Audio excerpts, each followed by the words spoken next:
بسم اللہ الرحمن الرحیم ہو گئی ہے۔ اب اس رسول کو بھیج بھی دے کہ جس رسول کا انتظار صدیوں سے کیا جا رہا ہے۔ حضرت ابراہیم علیہ السلام انتظار کرتے رہے میرے نبی کی آمد کا، یہاں تک کہ نستورہ راہب انتظار کرتا رہا، بحیرہ راہب انتظار کرتا رہا۔ حضرت عیسیٰ علیہ السلام نے تو نام بھی بتا دیا اور قرآن عظیم کے اندر اس کو منقول کر دیا گیا۔ اللہ ارشاد فرماتا ہے وَمُبَشِّرًا بِرَسُولٍ يَأْتِي مِن بَعْدِ اسْمُهُ احمد۔ حضرت عیسیٰ نے ارشاد فرمایا کہ میرے بعد جو آنے والا رسول ہے اس کا نام محمد ہوگا یا اس کا نام احمد ہوگا، زمین پہ محمد ہوگا، آسمانوں پہ احمد ہوگا۔ رب کعبہ کی قسم، حضرت عیسیٰ علیہ السلام ایک دور تک، ایک زمانے تک، کئی سالوں تک میرے آقا علیہ السلام کے قصیدے گاتے رہے، نغمے گنگناتے رہے۔ ایک دن آپ کے چاہنے والوں نے، آپ کے حواریوں نے، آپ کے معتقدین نے، آپ کے متوسلین نے، آپ کے چاہنے والوں نے سوال کر دیا آقا یہ تو بتائیے، آپ ہمارے نبی ہیں، ہم آپ کو افضل مانتے ہیں، آپ کو ہم اللہ کا نبی مانتے ہیں، لیکن آپ جس رسول کے قصیدے گا رہے ہیں، آپ جس نبی کا کلمہ گا رہے ہیں، آپ جس نبی کے نام کے گیت گا رہے ہیں، کیا وہ آپ سے بھی افضل ہے؟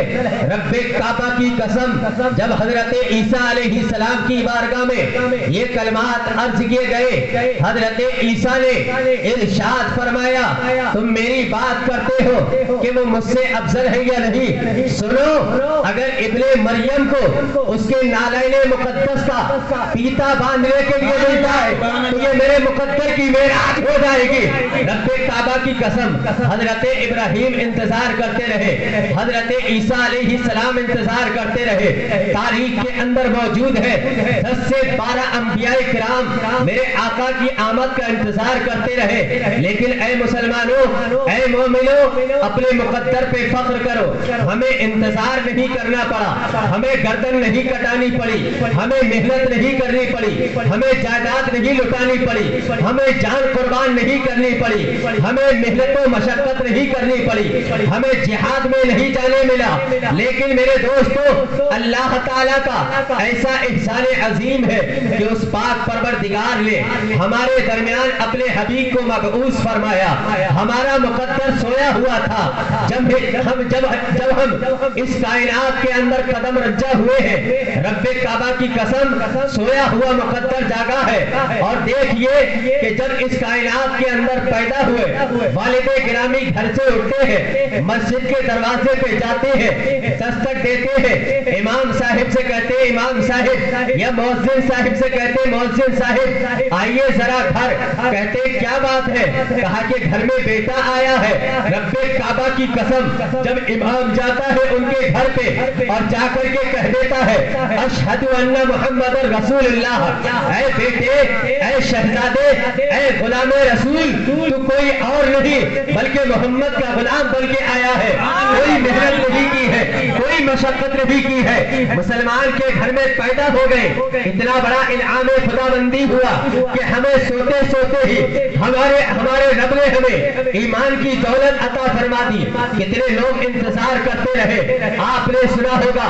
علماء کی زبانی سنا ہوگا، اکابرین کی زبانی سنا ہوگا کہ آقا کریم کے تعلق سے کیسی کیسی تاریخیں موجود ہیں۔ آپ نے ایک بادشاہ کا نام سنا ہوگا جس کو طبع اول کہا جاتا ہے، یہ یمن کا بادشاہ ہے۔ رب کعبہ کی قسم، ان کی تاریخ کو مرقوم کیا ہے علامہ بدر الدین عینی نے عمدۃ القاری کے اندر اس تاریخ کو منقول کیا۔ پہلے آپ پیچھے آئیے، جب میرے آقا علیہ السلام مکہ المکرمہ سے مدینہ المنورہ کی طرف ہجرت کر کے آئے ہیں، مدینے کے لوگوں کا ہجوم لگا ہوا ہے، کوئی اپنی چھتوں پہ ہے، کوئی اپنے دروازوں پہ ہے، کوئی اپنی گلیوں میں ہے، کوئی اپنی چوک پہ ہے، عورتیں لو، بچے بچے لو، جوان لو، بوڑھے لو،